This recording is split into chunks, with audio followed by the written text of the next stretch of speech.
Hello everyone, जय माता दी, राधे राधे, सत श्री अकाल जी। तो फाइनली बच्चों का स्कूल अब खुलने वाला है, उसी की तैयारियां चल रही है। सबसे पहले मैंने दोनों बच्चों के स्कूल बैग है ना धो दिए थे, क्योंकि इनको क्लीन करके भेजना ज़्यादा ज़रूरी है। 1 महीने से ये घर पे पड़े हुए डस्ट पड़ती है, गंदे हो जाते हैं। तो मैंने सबसे पहले ये धो के बेटी को बोला था छत पे डाल के आ जाओ, तो सूख जाएंगे है ना। तो फिर इसके बाद इसकी बुक्स वगैरह हम लोग भेज के फिर कल इन्होंने जाना है स्कूल। तो स्कूल की तैयारियां हो रही हैं, बड़ा अच्छा लग रहा है। अभी बच्चे फाइनली स्कूल चले जाएंगे, क्योंकि घर पे ऐसा बच्चे बहुत ज़्यादा आपस में झगड़ा करते हैं। तो सुबह उठी और सबसे पहले आ गई किचन में। रात को जैस्मिन ने ना सो करके रख दिए थे वाइट चने, तो मैं वही बनाने जा रही हूँ। और आज बच्चों ने स्कूल जाना है और स्कूल भेजने में इतनी परेशानी हुई। मुझे सच बताऊँ तो आज मैं इरिटेट हो गई थी। ऊपर से ना बच्चों ने जो इरिटेट करना है। हस्बैंड भी बहुत ज़्यादा इरिटेट करते। जैसे ही मैं बाहर आई तो देखा बारिश हो रही है, और मैंने ग्रिल पे हाथ रखा ना, हल्का सा मुझे झटका लगा। मुझे ऐसा लगा जैसे करंट लगाओ, मगर मैंने इग्नोर किया, मुझे लगा सब वैसे ही होगा। अच्छा, मैं किचन में चली गई, अपना काम वगैरह किया। फिर जब देखा भी बारिश भी हो रही थी, तो मैंने सोचा एक बार बाहर जाके देखती हूँ भी क्या चक्कर है। ये है ना, बिजली की तारें हमारे घर के सामने से जाती है जब बहुत ज़्यादा बारिश होती है ना। वैसे आज तक ये दिक्कत नहीं आई, मगर पता नहीं क्यों मुझे लगा, वैसे ही मुझे करंट लगा। जैसे ही मैंने इस साइड देखा तो हमारे पड़ोसियों की छत से पानी नीचे गिर रहा था, और इसी साइड हमारा नीचे इन्वर्टर है, उसकी वायर भी जा रही है। और जो पूरा मतलब बिजली का जो सिस्टम होता है ना, बाहर जो बोर्ड इसी दीवार पे लगा हुआ है। इतना ज़्यादा मुझे हो रहा था, ये भी पता ही नहीं चला ये क्या हो गया, पानी कैसे आ सकता है, वो भी इस तरह से क्रैक में। मैं फिर आ गई थी किचन में, क्योंकि बच्चों को स्कूल भेजना था। मैंने कोई छानबीन नहीं की। हाँ, मेरे दिमाग में था, मगर मुझे फिर ये हो गया भी हमारे नेबर के यहाँ पे, तो मैंने उनको कॉल कर दिया था। मैंने मतलब ज़्यादा ध्यान नहीं दिया, उनको कॉल कर दिया भी आपके यहाँ से ना पानी गिर रहा है, आंटी भी देख लो, कोई नुकसान ना हो जाए। तो फिर मैं किचन में आ गई थी। सबसे पहले मैंने चने बॉईल करने के लिए रखे, और उसके बाद मैंने ना ब्राउन राइस हस्बैंड के लिए रख दिए थे, और आटा तो रात को ही लगा के रखा था। तो मुझे फिर भी ना चैन नहीं आ रही थी भी इतना पानी कैसे आ सकता। जब मैं छत पे गई और देखिए बारिश, पूरी रात बारिश हुई ना, तो इनकी छत पूरी भर गई थी पानी से। पता नहीं कब का वो है ना, मतलब टपक टपक के गिर रहा था पानी। और बिल्कुल भी क्रैक नहीं है छत पे। फिर से आप देख रहे हो किस तरह से वो सेंटर से पानी निकल रहा था क्रैक के। मेरा इतना ज़्यादा दिमाग ख़राब हुआ, ये तो नुकसान दोनों घर का ही होगा। तो फिर मैंने आंटी को जब बताया भी छत पे पानी है, मैंने वीडियो बनाई और वीडियो उनको सेंड की। तो उनको भी ये हो गया भी ये कैसे हो सकता है। तो मैं सच बताऊं, ये होगा ये मुझे पता ही था भी इस तरह का इनको नुकसान होगा ही होगा, क्योंकि इस तरह का सेम नुकसान मेरे घर में भी हुआ है। मैं आगे आप लोगों को बताऊंगी भी क्या नुकसान था, क्या रीज़न था ये इस तरह से उनकी छत पे पानी खड़ा हुआ है। तो मैं फिर नीचे आ गई थी, उनको कॉल वगैरह करके फिर मैंने हस्बैंड को भी बता दिया था। तो मैं एक तो हस्बैंड से इतना ज़्यादा परेशान हूँ। देखिए छुट्टियाँ थी, बच्चे घर पे थे, तो मैं लेट ही उठती थी। ऐसा नहीं है अभी मैं ना बहुत जल्दी उठती, लेट उठती थी। और इतने दिनों से हस्बैंड क्या कर रहे थे, आई थिंक हफ्ता 10 दिन से हस्बैंड सुबह 6 साढ़े 6 बजे उठ के ना जो बोलने लगते थे, बिना उठ जा, बिना ये बिना वो। अगर मैं नहीं उठती थी तो बच्चों को ज़बरदस्ती उठाते थे, अगर वो नहीं उठते थे तो फ़ोन है ना देखने बैठ जाते थे, जिससे क्या हमारा सिर दर्द होता था। तो इतने दिन इन्होंने इतना ज़्यादा परेशान किया, और आज जब ज़रूरत है इनको उठने की, बाबूजी घोड़े बेच के सो रहे हैं। और मुझे इस बात पे इतना गुस्सा आ रहा था भी जब ज़रूरत तब तो आप उठते नहीं हो, और जब ज़रूरत नहीं थी तब आराम से उठते थे 6 बजे। हमारा दिमाग खा जाते थे, बिना उठो बिना उठो, बिना कहाँ उठती है। तो मैं सच बताऊँ, मैं इस बात पे इतना ज़्यादा ना हस्बैंड को डांट ही रही हूँ एक तरह के, क्योंकि ये यहाँ पे बहस हो रही, इतना इरिटेट कर रही। देखिए आए और अपना स्टाइल में अपने यहाँ में पता नहीं क्या समझते हैं, मैं इतना ज़्यादा बोल रही हूँ। और वो बोलने का भी क्या फ़ायदा, मेरे बच्चे दांत निकालते रहते हैं। अभी मैं ना हस्बैंड को बोलूँगी जैस्मिन के देखिएगा, ये मैडम दांत निकालती रहती है भी डैडा को डांट पड़ रही है, क्योंकि इससे पहले इसने भी मेरे से डांट खाई, और बेटा भी डांट ही खा रहा है। क्योंकि मुझे ये लगता है, देखिए जब रिलैक्स करने का टाइम था तब रिलैक्स करो। अभी पता है स्कूल जाना है तो अपना टाइम से उठो, टाइम से रेडी हो। तो यहाँ पे मैं ना बेटी को फटाफट से उसकी चोटी कर रही थी। मुझे ये था भी मुझे है ना चने वगैरह को तड़का लगाना है। तो यहाँ पे मैं हस्बैंड को बोल रही, क्या फ़ायदा, इतने दिन आप हमारा दिमाग खाते रहे और देखिए क्या कर रहे हैं। मुझे बहुत ज़्यादा गुस्सा आ रहा था, इतना रिलैक्स इंसान कैसे हो सकता है। मतलब इनको बिल्कुल भी नहीं है भी है ना। 7:45 जैस्मिन को छोड़ने जाना था, फिर इन्होंने दूध लेने जाना है, फिर उसके बाद बेटे को। और इतना दिमाग ख़राब हुआ था, देखा तो सिलेंडर ख़त्म, कोई कुकर की सीटी नहीं बजी। मैं तो इनको उठाने में ही कीर्तन है एक तरह का मेरा, तो उठ जाओ उठ जाओ उठ जाओ। मैं तो इनको उठाने में इतनी बिजी हूँ, मेरे ध्यान में नहीं रहा भी सीटी क्यों नहीं बज रही। तो क्या था, जैस्मिन के स्कूल जाने का टाइम भी हो गया था, और मैंने बोला भी क्या करूँ, चलो जैस्मिन के स्कूल में ना कैंटीन है। मैंने बोला चलो मैडम अब इतने बाद बाहर का कुछ खाने को तुम्हें मिलेगा तो तुम यहाँ ना वहाँ से कुछ खा लेना, पैसे तो इसके पास थे, पता नहीं तो हस्बैंड ने दे दिए होगे, मैंने बोल दिया था। मेरा दिमाग इतना ज़्यादा ख़राब हुआ। देखिए यहाँ पे 15 से 20 मिनट ख़राब होने वाले हैं, क्योंकि बेटे को भी उठाया, अभी वो उठेगा तो मैंने उसे बोला भी तुम फटाफट से रेडी हो जाओ, उसको भी देखना है। और ऐसा भी नहीं है भी है ना हस्बैंड है ना मतलब कोई हेल्प करवा दें। सिलेंडर भी मुझे ही निकालना, उनको लगाना ही नहीं आता। पहले मुझे नहीं आता था, मैं सीख गई तो उन्होंने बिल्कुल ही नहीं सीखा। तो यहाँ पे सबसे पहले फिर मुझे ये था भी जैस्मिन को तो अभी लंच बना के नहीं देना है, तो वो मैडम बोल रही थी मैं वहीं पे कुछ ना कुछ खा लूँगी। मेरा दिमाग इतना ख़राब हो रहा था और ये कितनी खुश हो गई भी आज मुझे बाहर से कुछ खाने को मिलेगा। अच्छा मगर इतने टाइम हो गया ना, बच्चों को ज़्यादा नई चीज़ें बाहर की मिलती। अच्छा जैस्मिन को वो टेस्ट नहीं आता, बोल रही थी मम्मा ना तो मुझे वो कोल्ड ड्रिंक पीने में उतना मज़ा आता जितना पहले आता था, ना समोसा वगैरह खाने में, क्योंकि काफ़ी टाइम बाद जब खाओ ना तो वो चीज़ों का जो है ना मतलब ऑयल का टेस्ट भी आने लगता है और कुछ मिलावट होता है उसका टेस्ट पता चल जाता है। जब हम बहुत टाइम बाद खाते हैं भी ये उतनी टेस्टी नहीं है। डेली अगर वो कोई चीज़ खाते हैं वो टेस्टी लगती है। और सबसे पहले मैंने यहाँ पे नीचे क्लीनिंग की, क्योंकि सामान बड़ा होता है ना तो यहाँ सामान उठा के क्लीन करना बड़ा मुश्किल है। और उसके बाद जैस्मिन यहाँ पे भाग भाग के अपना ही काम कर रही है भी कब उसने जाना कब नहीं। और मैं सिलेंडर लगा रही हूँ और मुझे ये था भी ये लगा के ना एटलीस्ट है ना बेटे के लिए ही मैं मतलब बना दूँ जो खाना बनाना, क्योंकि उस के स्कूल में कैंटीन नहीं है। जैस्मिन के स्कूल में कैंटीन है। इन बच्चों को तो अरे देखिए जा तो आप फ्रूट भेज सकते हैं, जा जो भी लंच घर से ही जाएगा, मतलब कैंटीन में नहीं है। तो मुझे ये था भी जब तक बेटे को स्कूल भेजना एटलीस्ट तब तक मेरा खाना तो बन जाए। फटाफट से फिर मैंने यहाँ पे सिलेंडर वगैरह सेट किया, सारा सामान सेट किया, वहाँ पे नीचे क्लीनिंग कर दी थी। आज मैंने मॉपिंग नहीं की, मुझे ये था फिर किसी दिन निकाल के है ना क्लीन कर लूँगी। फिलहाल मुझे अभी क्लीनिंग कर दिया इतना भी बहुत, अभी चलो नीचे से जो भी कचरा वगैरह होता है ना वो निकल जाता, डस्ट वगैरह आती रहती। और इतने में मैं थक गई थी, बैक पेन होने लगी, क्योंकि एकदम से ये 15-20 मिनट का काम था मगर एकदम से भाग भाग के किया है ना। देखिए साथ के साथ शूट किया मैंने। फिर उसके बाद मुझे ये था भी पता नहीं शूट होगा कि नहीं होगा, मैंने एक साइड पे कैमरा लगा के मैंने सोचा चलो मैं अपना काम शुरू करती हूँ। और फटाफट से फिर मैंने ना मतलब प्याज वगैरह चॉप किए और आधा तड़का भी है ना मतलब गैस पे रखा हुआ है, मैं फटाफट से प्रेस करने के लिए आ गई। मुझे ये था अगर हस्बैंड आएंगे ना तो और लेट हो जाएगा ये, और पहले दिन ही लेट जाएगा। तो मैंने फटाफट से फिर है ना मतलब बेटे को प्रेस वगैरह करके दी, उसे बोला तुम खुद पहन लो।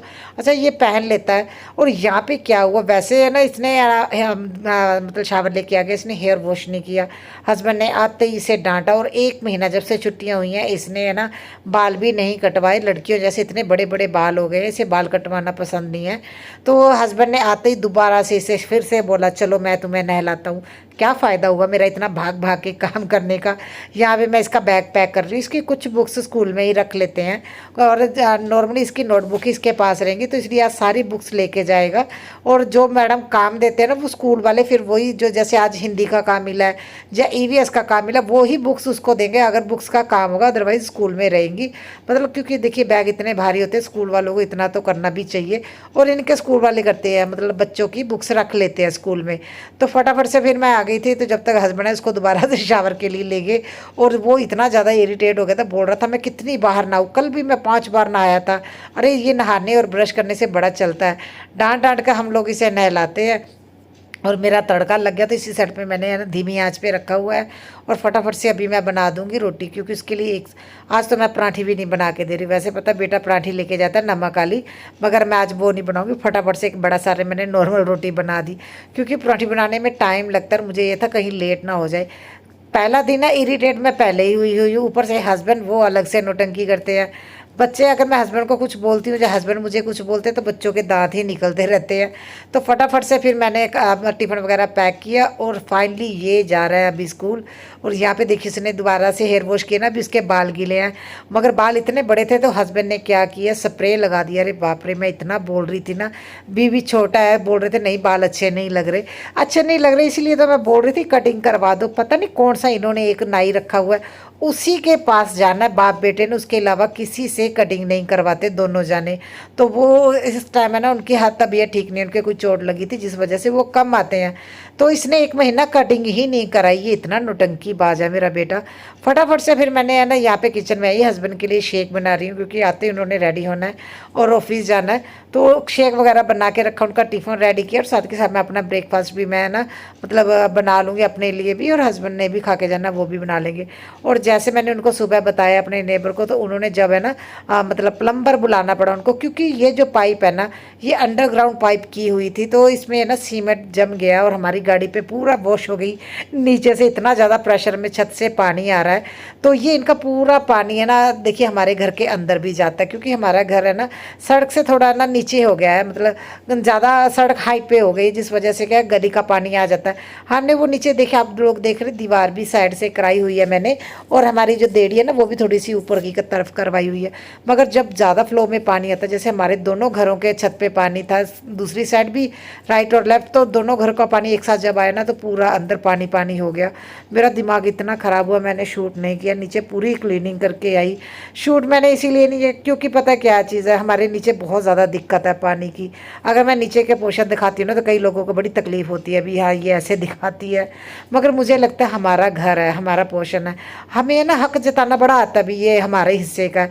मगर मुझे लगता है अपने अगर हिस्से की कोई जगह है ना तो उसको संभाल के रखना वो ज़्यादा ज़रूरी है। हिस्सा ज़्यादा ज़रूरी ये है, अगर किसी घर में कोई प्रॉब्लम है ना तो उसको टाइम टू टाइम है ना सोल्यूशन करवाना चाहिए।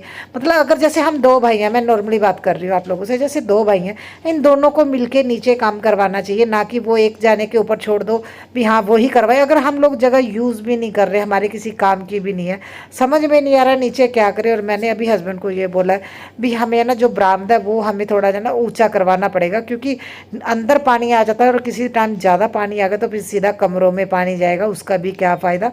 और भी बहुत सारी दिक्कत है, हमारे पड़ोसी भी बोलते रहते हैं हमारे घर में सीलन आती है, क्योंकि नीचे हम ज़्यादा से ज़्यादा क्या कर सकते हैं, अभी नीचे कोई रह नहीं रहा। मैं थोड़ा बहुत नीचे यूज़ करती हूँ, जैसे कपड़े सूखने के लिए डाल दिए, दरवाजा खुलता रहता है बंद होता है, जिससे हवा लगती रहती है, हफ्ते में 2 से 3 बार पंखा होगा। इसमें अभी फटाफट से रेडी हुई हूँ, जैस्मिन के स्कूल से फ़ोन आया, अरे उसका बोर्ड चेंज करवाया ना, तो सच बताएं बहुत ज़्यादा परेशानी हो रही है इस बात की कि इतने डॉक्यूमेंट्स चाहिए, क्योंकि अभी सीबीएसई से पंजाब बोर्ड में गई है, उनको इतने डॉक्यूमेंट्स चाहिए। हम तो स्कूल वाले भी परेशान हो गए होंगे भी है ना, ये इतने फ़ोन करते हैं क्योंकि डॉक्यूमेंट्स लेके आना करना। अभी 2 दिन का टाइम दिया उन्होंने, अभी 2 दिन ही रह गए हैं, तो डॉक्यूमेंट्स और चाहिए, तो वो ऑनलाइन निकलेंगे। अभी कैफ़े में जाना पड़ेगा, बहुत सारे काम है सच बताऊँ तो। ये चारपाई भी नीचे रख के आनी है, हाउस हेल्पर काम तो कर गई, बस मेरा किचन का ही काम रहता है, तो अभी फटाफट से मैं निकलती हूँ। और जैसे ही मैंने काम वगैरह किया, हस्बैंड का कॉल आ गया, इनके स्कूल से, जैस्मिन के स्कूल से कॉल आया था। अच्छा हमें तो ये था सिर्फ स्कूल लिविंग सर्टिफिकेट चाहिए होता है, और एक जो मार्कशीट आती है 10th की वो, मगर उसके अलावा भी यहाँ से नाम कटवाओ, उस साइड से नाम कटवाओ, ये डॉक्यूमेंट्स चाहिए। इतनी परेशानी है उन लोगों के लिए, बहुत बड़ी परेशानी जिन पेरेंट्स को बहुत कम नॉलेज है। मतलब वो कैसे, हम लोग तो फिर भी है ना नेट पे देख लेते हैं कहीं पे, मतलब कोई अगर चीज़ अप्लाई करनी तो हम लोग खुद भी कर देते हैं, मगर सच में उन पेरेंट्स के लिए बड़ी मुश्किल की बात है। सीबीएसई से पंजाब बोर्ड में आने के टाइम में इतना ज़्यादा दिक्कत होगी मैंने सोचा नहीं था। तो यहाँ पे फिर फटाफट से जो काम छोड़ के गई थी मैं वो करने लगी। तो हमारे नेबर के यहाँ पे भी क्या प्रॉब्लम आई, जब उनकी छत पे ना मतलब वो फर्श लगवा रहे थे, उन्होंने अभी अपना घर है ना थोड़ा बहुत जो उनका ठीक होने वाला था रेनोवेट करवाया, तो तब मैं जो मिस्त्री थे ना मैंने उनको बोला था भी ये पाइप अंडरग्राउंड है, आप जो भी है ना सीमेंट वगैरह का काम कर रहे हैं एटलीस्ट पाइप को कवर कर दो। तो उन्होंने ना उस टाइम मतलब ध्यान ही नहीं दिया, बोल रहे थे हाँ जिस दिन हम काम करेंगे पूरा उस दिन कवर कर देंगे। उन्होंने अच्छे से कवर नहीं की, एक ईंट रख दी, और जिस दिन फ्लोर लगाया होगा तो जो सीमेंट थोड़ा बहुत जो भी जाता है ना वो पाइप के अंदर गिर गिर के जो बैंड होता है ना वहाँ पे जम गया, और जो पूरा पानी, क्योंकि वो तो एक तरह से उसने पाइप ब्लॉक कर दी, तो इसी वजह से वो छत पे इतना सारा पानी खड़ा था। जब नीचे उन्होंने आके ना मतलब तोड़ना शुरू किया तब पानी निकला। और सेम प्रॉब्लम हमारे यहाँ पे भी हुई थी, जब है ना मेरा लॉन्ड्री एरिया बना था ना, तो जितना पानी था मतलब पाइप ये पूरी अंडरग्राउंड जाती, लॉन्ड्री एरिया से बेडरूम से फिर किचन से फिर नीचे जाती, तो हमारी पाइप भी इसी तरह से ब्लॉक हो गई थी, सेम दिक्कत आई थी। तो मैंने उनको बताया भी था मगर उन्होंने सुना नहीं, तो मैंने उनके मतलब उनकी लड़कियों की आंटी को भी बताया था ये दिक्कत आएगी, तब उन्होंने इतना ध्यान नहीं दिया, और वाकई में देखिए कितना नुकसान होता है। आज मैंने किचन अच्छे से क्लीन किया क्योंकि मेरा किचन भी क्लीन करने वाला था, और मैंने एक है ना DIY स्प्रे बनाया हुआ है जिसमें क्या है बेकिंग सोडा, पानी, नमक और डिटर्जेंट जो भी आपके पास है आप वो सोप डाल के रख सकते हैं। इससे सिंक बहुत अच्छे से क्लीन हो जाता है। और ये जो मेरा फ्रीजर है देखने में क्लीन लगेगा, मगर जैसे यहाँ यहाँ पे ना छींटे पड़ते रहते हैं पानी के, क्योंकि रास्ते में एक तो आने जाने में जगह कम है ना, जैसे हाथ गीले होते हैं तो पानी झटकता है ना, तो इसी के ऊपर गिरता है। जैसे वो मेरी हाउस हेल्पर जब क्लीनिंग करते हैं तो उनका हाथ वगैरह लगता रहता है, तो मुझे ये क्लीन करना पड़ता है। अंदर से पूरा क्लीन है क्योंकि कुछ टाइम पहले ही मैंने क्लीन किया था, मगर बाहर से मुझे ना टाइम टू टाइम ये क्लीन करना ही पड़ता है। और यहाँ पे जब मैं ना देखिए डीप क्लीनिंग करती हूँ वो अलग से मेरी वीडियोस होती है, कुछ मैं क्लीनिंग इस तरह से करती हूँ जो चीज़ें उठा के मुझे लगता है ये बहुत ज़्यादा गंदी है, बस उनको क्लीन कर लिया। और जब ये टाइम लगाती हूँ ना तो वो उसके बाद भी किचन उतना ही क्लीन लगता है, मगर हर चीज़ उठा के क्लीन करती हूँ, मगर एक साथ सारा सामान निकाल के नहीं करती हूँ। और फ्रिज देखिए इतना क्लीन हो गया, इसमें फ़ोटो भी दिख रही है, खुद भी देख सकते हैं। और जो मेरी ग्लास की चीज़ें जब इनको मैं क्लीन कर देती हूँ अच्छे से तो सारी चमक जाती हैं, इससे बहुत ज़्यादा अच्छा लगता है। और ये जार वगैरह भी खाली है क्योंकि हस्बैंड अपने है ना ड्राई फ्रूट्स अभी लेके नहीं आए, जब लेके आएंगे तो मैं फिल करूँगी। तो इसी वीडियो का एंड मैं यहीं पे करती हूँ। कल मिलूंगी आप लोगों को नए व्लॉग में। आई होप आप लोगों को वीडियो अच्छी लगे तो लाइक ज़रूर कीजिएगा और एक क्यूट सा कमेंट करके बताइएगा व्लॉग कैसा लगा। और देखिए पाइप वगैरह जो भी है टैप कितनी अच्छी लग रही है, और सिंक देखिए मेरा कितना क्लीन और शाइन कर रहा है ना। आप एक बार ये DIY स्प्रे ज़रूर बनाइए, इससे बहुत अच्छा लगता है। मैं इसी से सारी क्लीनिंग करती हूँ। जैसे देखिए ये सब का मैंने अपना जो गैस है वो भी क्लीन किया है, सारी चीज़ें शाइन करने